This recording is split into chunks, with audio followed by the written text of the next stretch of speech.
Hola amigos, muy buenas, bienvenidos a un nuevo vídeo. En este vídeo quiero hablar sobre la pincelada, diferentes formas de hacer la pincelada en una pintura a la prima para explicar diferentes cosas. Sin más, empezamos.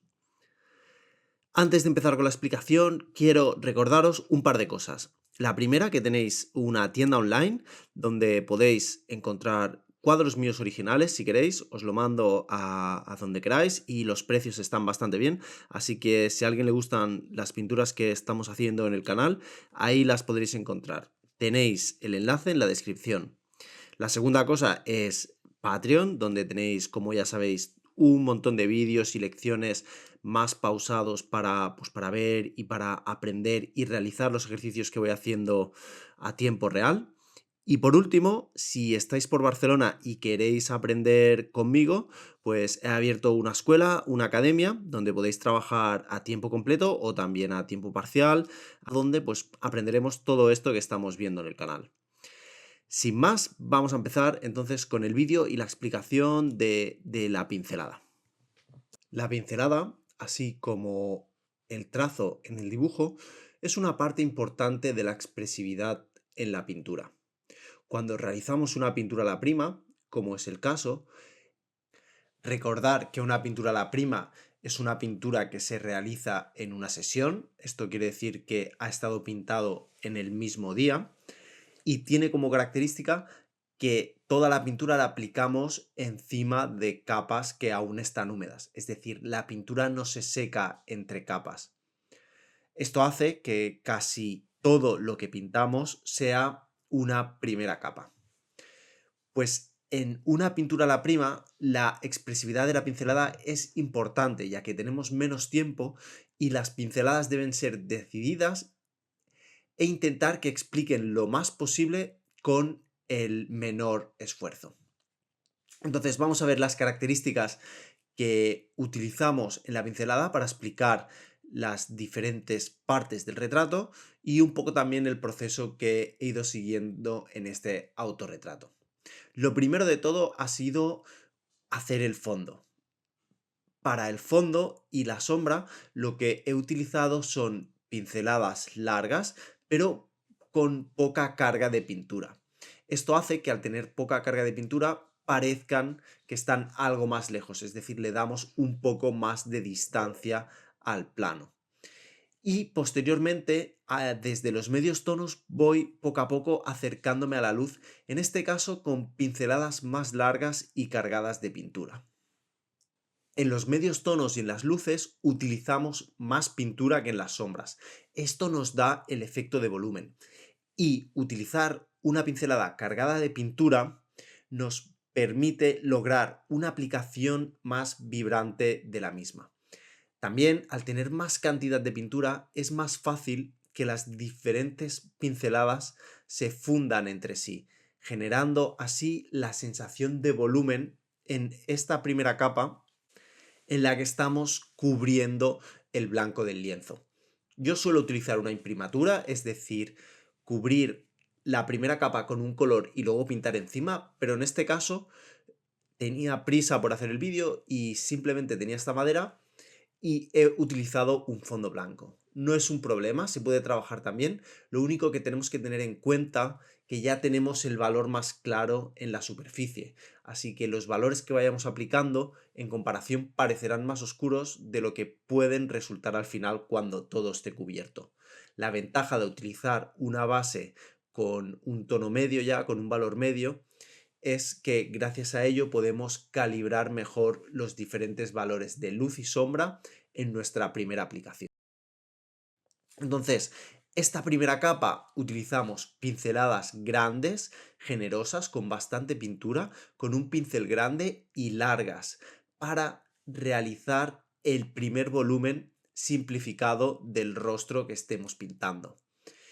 Sargent hacía pinceladas muy largas. Recordar que Sargent es un pintor que dominaba a la perfección este estilo a la prima, este estilo de retratos, donde con la simplificación de la pincelada y con un trabajo maestro de aplicación de pincelada, sensibilidad y economía en el trazo, aparte también de una gran interpretación del color y un ritmo y un movimiento en las pinceladas espectacular, grandes retratos, ¿no? Sargent es... hay muchos pintores, quizás repito demasiado pero lo hago porque sobre todo es casi diría yo el más didáctico. Con esto me refiero del que más se puede aprender, ya que este estilo a la prima lo dominaba a la perfección y es muy visual ver todos estos recursos que os estoy comentando. Pues como veis en la imagen, la pincelada exterior del rostro rodea lo que es alrededor del retrato y esa conexión con el pelo se suaviza gracias a que las dos pinceladas están húmedas. Una vez tenemos esta base, lo que estoy haciendo ahora es intercalar estas pinceladas grandes con pinceladas más pequeñas, para así generar vibración y con las pinceladas más pequeñas explicar el camino de la luz, es decir, las partes más iluminadas del rostro, así como los detalles. Esta combinación de pinceladas largas, pinceladas grandes para la primera capa y para los medios tonos, y pinceladas más cortas para la luz y algunos detalles de las sombras y sobre todo las partes específicas de los ojos, la nariz y la boca, genera una sensación y una vibración, un lenguaje mucho más rico para nuestros retratos.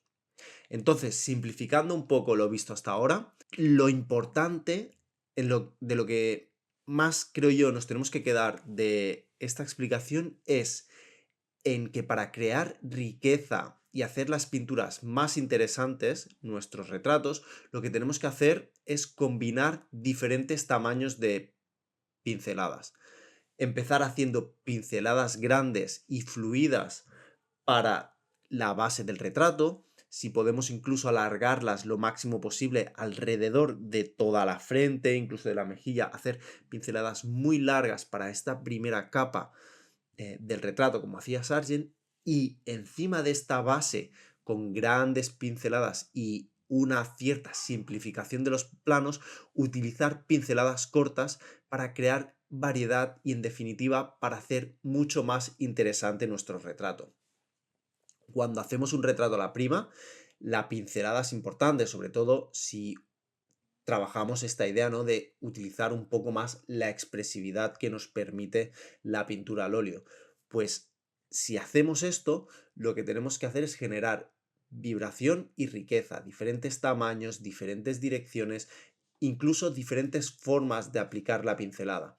No siempre tiene que ser con la parte ancha del pincel, podemos hacerlo con la parte ancha, luego con la parte estrecha, o empezar pinceladas apretando y presionando más y haciéndolas más anchas, y a medida que vamos avanzando, dejar de presionar y girar el pincel para hacerlas de repente más estrechas.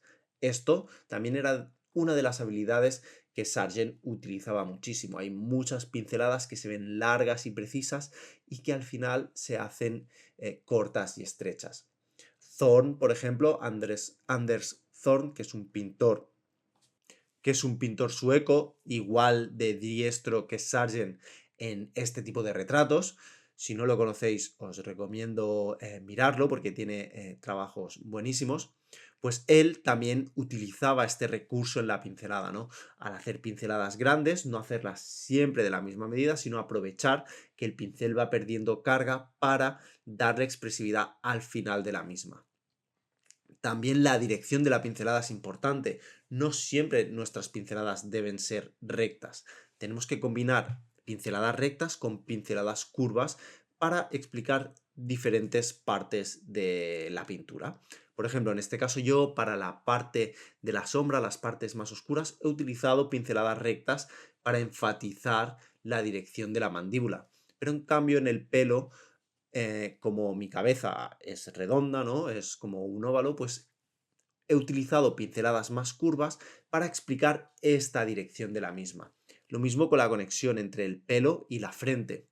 Siempre está, o normalmente al menos, el final del pelo, cuando empieza a conectarse con la frente, debe ser suave, porque el pelo no es un objeto que sea cortante, que el final, el límite entre el pelo y la frente esté totalmente definido. Siempre existe una especie de transición que hace que los retratos sean mucho más atmosféricos.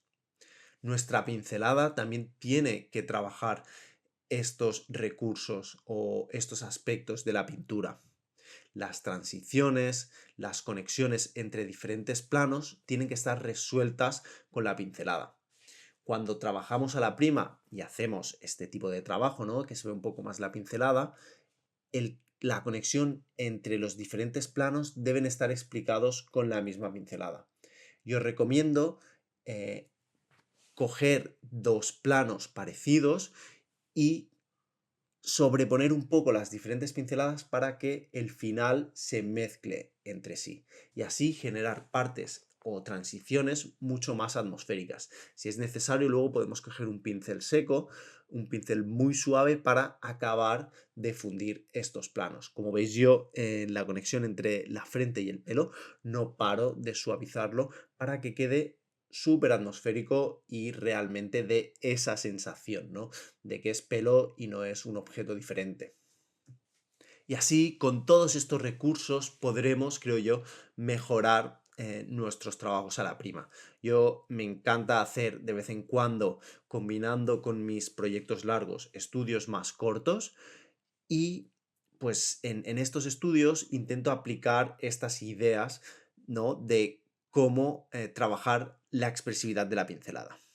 Un poco para resumir, cómo describir el carácter de la pincelada sería para partes de mayor extensión o para dar una sensación más elegante, ¿no? De rostros más suaves, pues utilizaríamos pinceladas largas y fluidas. Luego, encima de esta primera base, utilizaríamos pinceladas más cortas y quebradas para sugerir detalles o texturas más complejas. Por otro lado, en estos trabajos a la prima yo os recomiendo que la pincelada esté cargada de pintura, ya que transmiten mucha más sensación de volumen a nuestros retratos. También os recomiendo sobre todo que esta pincelada más cargada la utilicemos en la primera capa, para crear la primera masa o el primer modelado. Y luego tratar de economizar un poco las pinceladas, no explicarlo todo, ya que es un trabajo a la prima, y como Sargent hacía en sus pinturas, pues utilizar la maestría, ¿no? La simplificación de algunas partes para explicar con menos pinceladas más información. Esto es un arma de doble filo porque a veces cuando utilizamos demasiadas pocas pinceladas acaba pareciendo nuestra pintura simple. Y luego, pues intentar hacer pinceladas largas, dinámicas, como os he explicado, con diferentes tamaños para hacer así la pintura incluso más dinámica. Esto es todo, espero que os haya gustado esta pequeña explicación sobre cómo utilizar la pincelada o diferentes recursos que podéis utilizar para vuestras pinturas y cómo trabajar la pincelada en ellas. Y nada, deciros que tenéis el vídeo completo en Patreon con una explicación más larga y aparte en Patreon tenéis muchos más vídeos, incluso podéis ahora si queréis coger los vídeos solos. También que tenéis esta pintura y muchas otras en mi tienda online por si os gustan y la queréis tener en casa. Muchas gracias por estar ahí, muchas gracias por ver el vídeo y nos vemos en el próximo. Chao, chao.